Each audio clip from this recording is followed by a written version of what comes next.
Paulo Henrique, de Jaraguá do Sul, Santa Catarina. Henri, fale-me sobre a lei da palmada. Então, é uma lei esdrúxula que criaram para entupir as prisões de infelizes. Que se a mamãe tem o direito sagrado, até bíblico, de dar uma palmada na bunda do rebento quando ele faz coisas erradas, e agora os terráqueos, os homens, por conta própria, resolveram criar uma lei para incriminar a mãe que protege o filho. Essa é a realidade. Então, se hoje uma mãe dá um tapa na bunda do filho que comete um erro primário que seja, a vizinha escuta, é óbvio que o rebelde vai chorar. A vizinha escuta, ela chama a polícia e prende a mãe, porque ela violou a tal lei. Todos que criaram esta lei estavam, na ocasião da criação dessa lei, cegos. E por este motivo que cada vez mais o mundo está de cabeça para baixo. Que se a mãe, que é aquela que botou no mundo o filho. Inclusive, eu sempre recomendei que nunca fosse o genitor, o pai, a corrigir o filho. É a mãe. A mãe que tem o dever de corrigir o filho, porque ela que sabe. E aí criaram essa lei. Uma lei que só contribui para aumentar a criminalidade, porque a criança educada de pequena, ela cresce com sabedoria. A mãe do apreendido não se conforma com a vida louca do filho. O que você fez na sua vida? Olha, não fez nada. Você tá com merda na cabeça, cara. O que você fez? Me fala o que você fez. Se você falar que não fez nada, calma. Cala a boca. Eu quero, seja homem. Você não é homem pra estar aqui dentro? Homem, assume o que faz. Eu sou mulher e eu sou sujeita a homem. O que eu faço, eu assumo. Seja homem, olha o seu tamanho. Você não grita dentro de casa que você é um homem?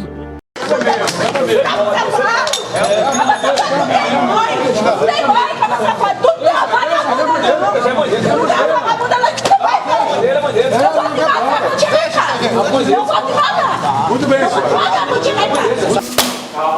Não, eu ensinei você a virar homem. Vai. Eu trabalho. Olha lá, vem aqui lá, ó. Olha lá. Só conhece lá? É aquilo lá. Não, mas eu acho que tá me tirando, hein? Esse vagabundo também. Tá dando isso aqui, ó. Vai, batendo em mim.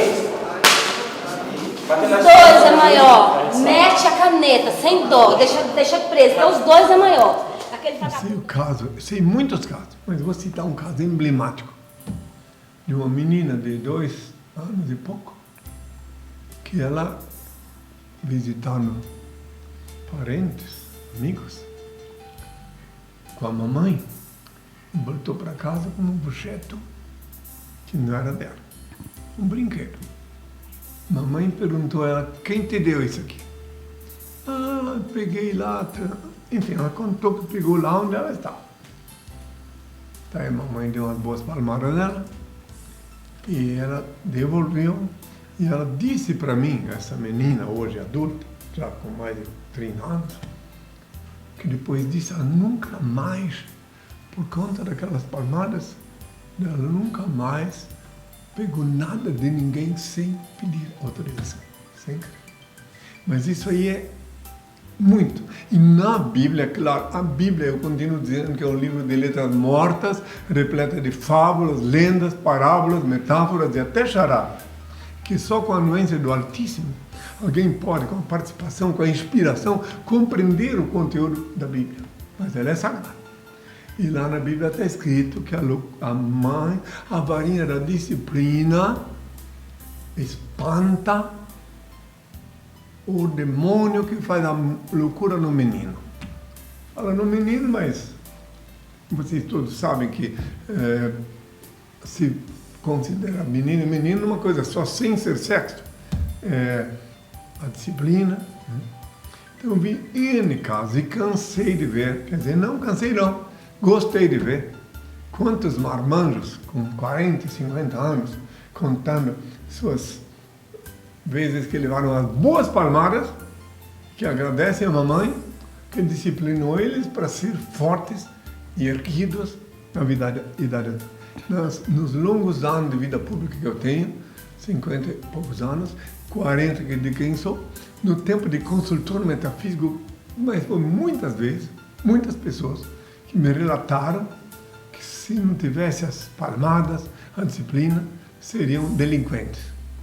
E isso ninguém, é óbvio, quando criaram essa lei, ninguém me perguntou. Ao contrário, foi expulso do Congresso em 98, que eu falo a verdade.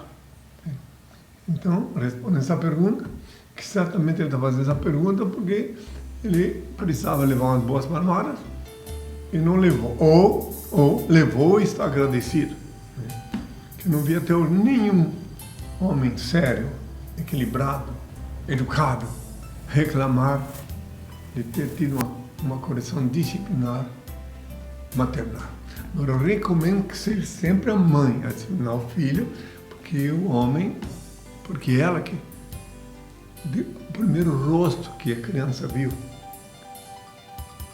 e a primeira voz que ela ouviu falando com ela foi a mãe.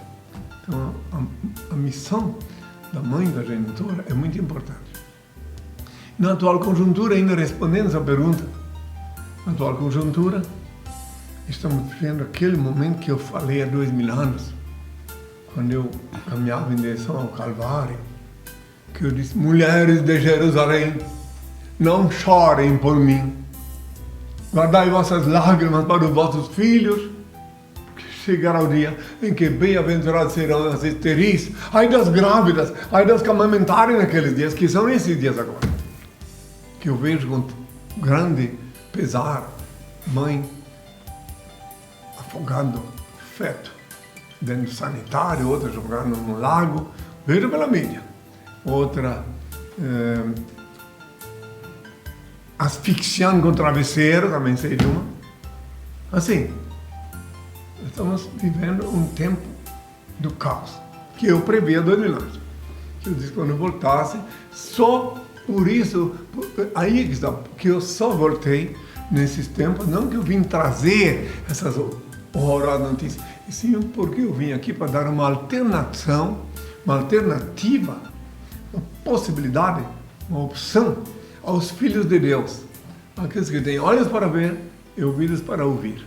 Esses que continuam seguindo minhas instruções e os que estão me ouvindo agora vão seguir de orar no quarto, a porta fechada. Não ia ser escravo de nenhum religioso, de nenhum espertalhão. No quarto, a porta fechada, como eu disse há 2000 anos, está em Mateus 6, versículo 6. Diz: tu, quando orares, entra no teu quarto, fechar a porta, ora ao teu Pai Celeste, em segredo ele vê o que se passa e te abençoa. Então, esses são os tempos difíceis que eu estou aqui justamente para dar um alento, uma luz no teto do túnel, porque no final do túnel não tem luz, é no teto. Você tem que invocar o Pai olhando lá para cima, com os olhos abertos. Esses dias eu vi um espertalhão falando lá da Sodoma e Gomorra e tal, e falando. E no final ele disse para os ouvintes dele: agora fechem os olhos, mantenham os olhos fechados, que eu vou invocar o Todo-Poderoso. Porque ele mandou fechar os olhos, porque se ele fizesse os olhos abertos, não vê com que deboche que ele ia olhar para eles que estão lá acreditando que ele era enviado de Deus. Então por isso que eles mandam fechar os olhos. E na hora de orar, se tu fecha os olhos, tu vai orar para as trevas. Mas se tu invoca o Pai, olhando para o Pai, para o infinito, aí tu vai ter um contato com o eterno. Os olhos são a janela do Espírito. Essa é a minha recomendação. Aí é claro que eu me alonguei na resposta das perguntas, que ela diz muita coisa, e é claro que os idiotas e idiotizantes de plantão vão dizer: olha só, imagina só quanto ele demora para responder uma pergunta. Sim, mas essa pergunta vem lá de trás da Bíblia, que está incluído na Bíblia da varinha da disciplina, que atualmente, aos olhos dos sabichões, dos intelectualoides, ela está obsoleta. Mas não, a disciplina é sagrada. A mãe, sim, deve sim ser responsável pelo filho. Deve dar educação. Agora aí que está. Aí ela tem que ver como é que ela vai proceder. Porque só falar não adianta. Existe um mistério na educação, que um dia a humanidade vai saber, que eu vou poder explicar detalhadamente por que a mãe é que dá a boa educação. O genitor, o pai, deve servir de exemplo, deve citar que, olha, não faça isso, não faça aquilo, senão teu pai vai ficar muito mais zangado que eu. Mas ela que tem, porque ela que amamentou a criança, ela que, enfim, a mãe é responsável, sim, pelos primeiros anos de educação do filho. Existe um vínculo entre uma mãe e um filho que é praticamente indissolúvel. Claro que hoje em dia tem mães também que dá licença. Então, honrar pai e mãe, me perguntam, mas e honrar pai e mãe? Está escrito que é para honrar pai e mãe. Sim, deve honrar pai e mãe, desde que eles sejam honoráveis. Aí está o detalhe. Como é que tu vai honrar alguém que está violando todas as leis, que está fazendo... Aí é outro departamento, aí já é outra coisa. Deves honrar pai e mãe, assim como está na Bíblia. Desde que teu genitor, tua genitora, que pai é um termo que adotaram, mas a condição certa é genitor e genitor. E os avós são os progenitores, etimologicamente falando.